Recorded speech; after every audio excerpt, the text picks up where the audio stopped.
You know how I know that ECT is not a good treatment, and how I know that it is an alarmingly terrible, malicious, malevolent, malignant procedure done to people, how it knocks them out into a stupor that feels like a cold-blooded, quote unquote, medical act done by people who have lost their minds in procedures of care, that should be guided with care and with understanding and with consideration and compassion towards a patient, and that ECT is nothing like that. Electro convoltion therapy. You know how I know that it's not good? In my mind, this is how I know. The ketamine that they give you beforehand takes you into a world that is while you feel like you are completely alone, there are spiritual beings in that space that you feel contact with.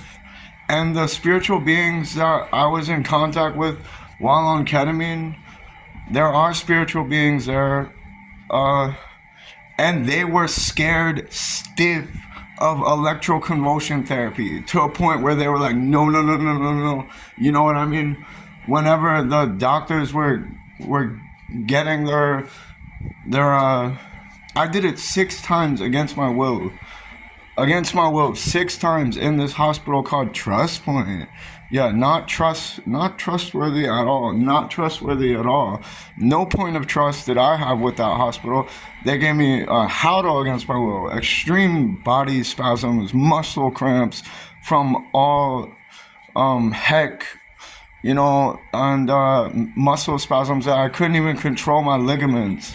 That I was walking, barely walking with legs that I couldn't barely control, and arm muscle spasms that I could barely reach out with my arms. And but the electric convulsion therapy was the most macabre and daunting, and well, it was actually on par with the muscle spasms. The muscle spasms are equally daunting, macabre. Uh,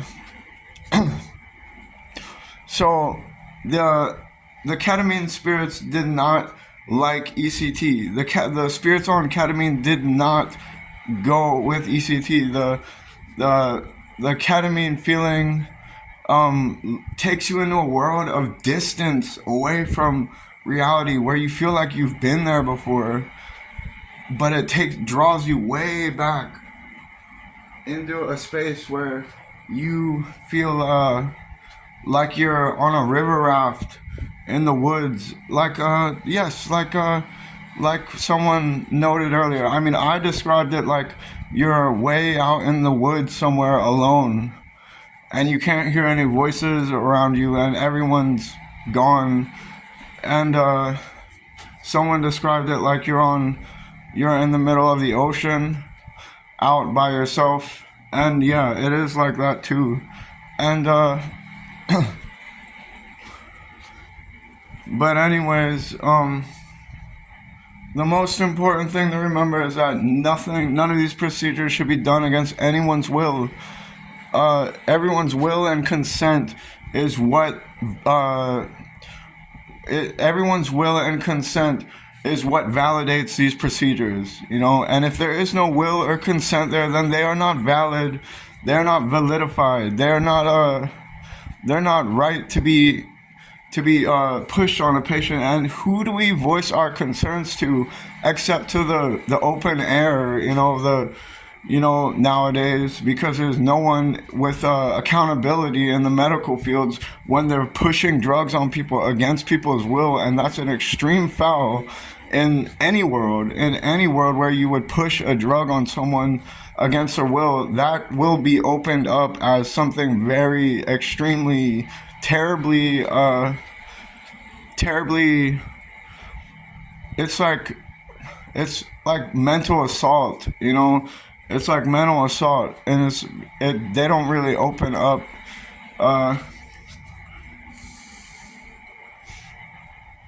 there is no people who are accountable nowadays. There's no accountability in the medical world. I feel like I'm due some compensation for all this stuff that I've gone through, but that's not in this day and age. Apparently justice isn't justice in these worlds isn't something tangible nowadays. You just go through the procedures and are left back in the drear that they put you in with no one to voice your complaints to. And you should be able to voice your complaints to medical authorities, because medical authorities should be guided in care, compassion, kindness, and consideration, and tender-hearted, what's the word? They should be guided in an extreme care, consideration, and careful, just careful, full of care, and if a patient is screaming out, no, this does not work for me, no, this does not do me any good, yes, it has caused me extreme, malady in the head, malady in the mind, whether it's a drug or a procedure or a so-called treatment or something like that, then obviously you would be able to speak out against the experience, and they should be able to say, okay, this is fine, the patient does not consent, then we should not proceed to any of these procedures, and but it's not like that in the day and age. In this day and age, you can go to a hospital and you could be have the exact opposite of what a hospital is supposed to offer. A hospital is supposed to offer care, treatment, healing.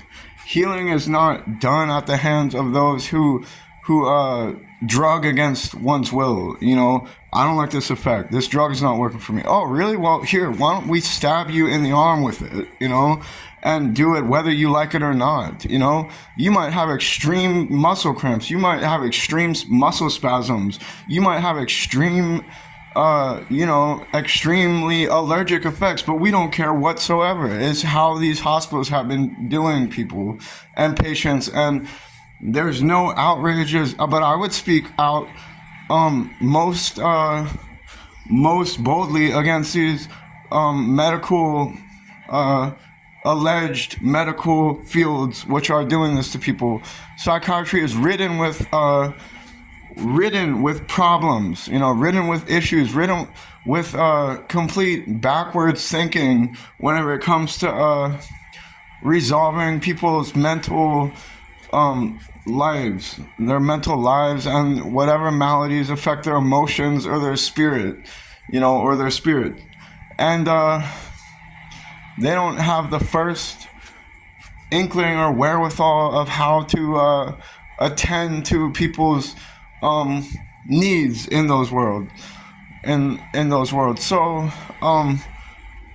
this video goes out to address those concerns, make it aware that the drugging of persons against their will, of people against their will, is a cruel, callous, evil, and backwards, malevolent, and atrocious scheme that's been being played at the hands of medical staff who sign up for these positions without the slightest care for how the patient feels. And you cannot have a hospital without care. You know what I mean? It is no longer deemed a hospital. It's deemed a torture system. You know what I mean? If they're going to drug you with things that make you spasm, make your muscles cramp, make your ligaments uncontrollable, then it's no longer medical. It's torture. It's torture to the human being. It's torture to those people who sought care for their needs. And then what else? Then ECT, electro convulsion therapy, in the medical field. You know, if someone does not react well to it after one procedure, it's over. You know, it should be over. It should be over and done with, you know, if they did not give their consent. But I did not give my consent for even one of those treatments. And I was not open to experiment with that procedure. It did not speak well to me, the name. It did not speak well to me in what I've heard about it. It did not speak well to me in my past experience of being given it at another hospital. But I'm speaking specifically on one hospital that I just went to, where all medical care was removed and forsaken for diabolical schemes of basically torture on a patient. I was put in full restraints for just voicing my opinions, you know, about how I didn't like it, you know, how I didn't like about how I didn't like any of being in that hospital, you know. And then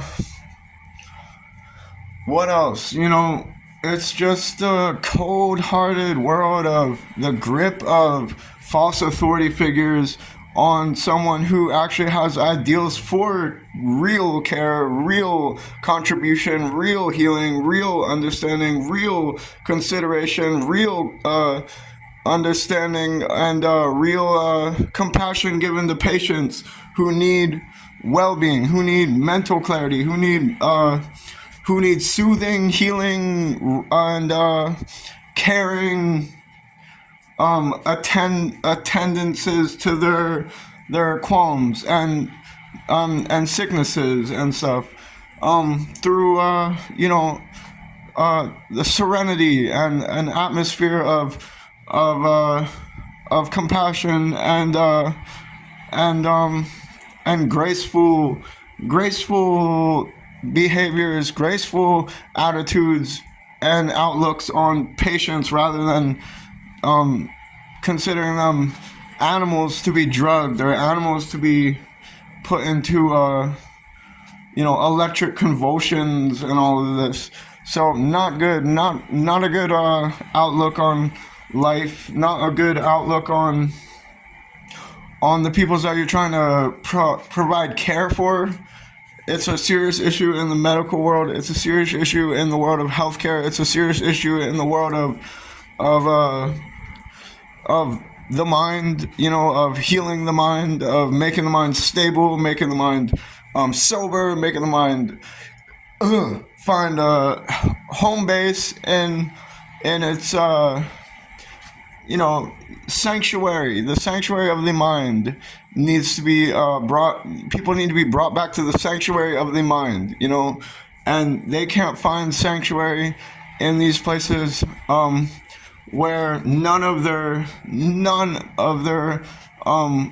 cares are met to, you know, none of their cares are met with, you know. And then so electric convulsion therapy was the most daunting, debilitating and alienating and disassociating and completely daunting thing I've ever gone through with in the hospitals.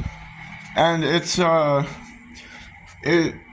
cold-hearted and cruel. It's malignant. It's something that affects in an extremely negative way. It affects in an extremely terrible, dubious, and feeling like deadly way. Honestly, it feels like after you go through that, I felt stupefied. I felt completely stupefied, out of my mind. I felt like someone hit me over the head with a sledgehammer. I felt like I was drooling in a wheelchair. I felt like I was not even there. I felt like I was brain numb, dead and I felt like I was brain dead, left to like the smallest impulses to guide me back to sobriety. I felt like alienated from the world in a stupefied way, you know, in ways that so obliterating that you can't even imagine. Like they just took a sledgehammer and just completely hit you over the side of the head. You don't feel the pain, but it felt like that. Anyways, I don't agree with electroconvulsion therapy. I don't agree with drugging people against their will. I don't agree with anything without the patient's consent, without the person's consent, without the human being is in need of healthcare. If they don't consent to a procedure because it does not work for them, or they have tried it in the past, or they just feel intuitively that they don't want it, then there's no need, there's absolutely no justice in anyone proceeding to any of these hellish, tormenting, vile, and inhuman. It's a human rights issue, these procedures, It's a large human rights issue in the world of medical the injustices inside of the world of medical healthcare. And healthcare needs to be something that's kept, healthcare needs to be kept completely sacred. It needs to be kept sacred because you're caring for the human soul, the human soul and the human being, and also the and the body, where the soul dwells in. And so, with that said, psychiatry is ridden with problems, ills, big pharma evils, and atrocious chemicals, sickening chemicals, sickening so-called what they call medications. It's a corrupt perversion of the name, and it's a dubious world of vile characters who signed up to do this stuff against people's will. You know what I mean? You should know there should be red flags in everyone's faces whenever a patient says, no, this does not work for me, and someone proceeds to inject them with a needle, full of what they just stated is not doing them any good. So, this is my spiel, this is my rant, this is someone who has clarity, sobriety, sanity, but has been tested and tried and tormented by all these hospitals throughout my life, but I can still speak up on my portion of my soapbox and my portion of sanity to say that these places are in error and sickness and a horrible misdesign in these worlds that should be kind, considerate, and absolutely directed toward care of people, care and bestowing healing, not bestowing torture is what they're doing. They're bestowing, instead of healing, they're bestowing what I see as utter torture, what I see as utter, it's like they're enemies. It's like they're an enemy to humanity it's like they're an enemy to the human rather than being the healthcare provider. And the healthcare provider is the name they wield, so I'm holding them to these standards, you know what I'm saying? Anyways, I want compensation. I want a full return for all of the injustices I went through, also in the legal system, also in law, in the world of law, where these people swear upon a Bible, they say unalienable rights and all this stuff, and you don't get any compensation, you don't get any returns, you don't get any justice in this world, and they call this America, you know what I mean? America, where it's one nation under God, indivisible, with liberty and justice for all. And it's more like one nation under God, indivisible, with injustice for, I rebuke the devil. I rebuke the evil one. And right now, the country is being misdirected. It's being misguided against its true standards of true It's being misguided and it's being misdirected against its true urgings, true needing, true purpose. The purposes that need be in the country have to do with liberty and justice for all, life, liberty, and the pursuit of happiness. You know, the pursuit of happiness under God, indivisible, with liberty and justice for all. You know, all these things should be the direction of our nation. You know, those who are, what is it? We have these people, they call themselves patriots and stuff nowadays, or people who are allegedly for the nation, but, you know, they'll support things like prohibition of drugs and stuff like this, and all these issues could have been resolved a long time ago had I not been prohibited any of my medicines and could have just bought them at a store instead of having to be funneled through a staff of false medical physicians trying to push poisons on me that I did not want. You know, I say darn them all to hell, you know, darn them all to hell, you know.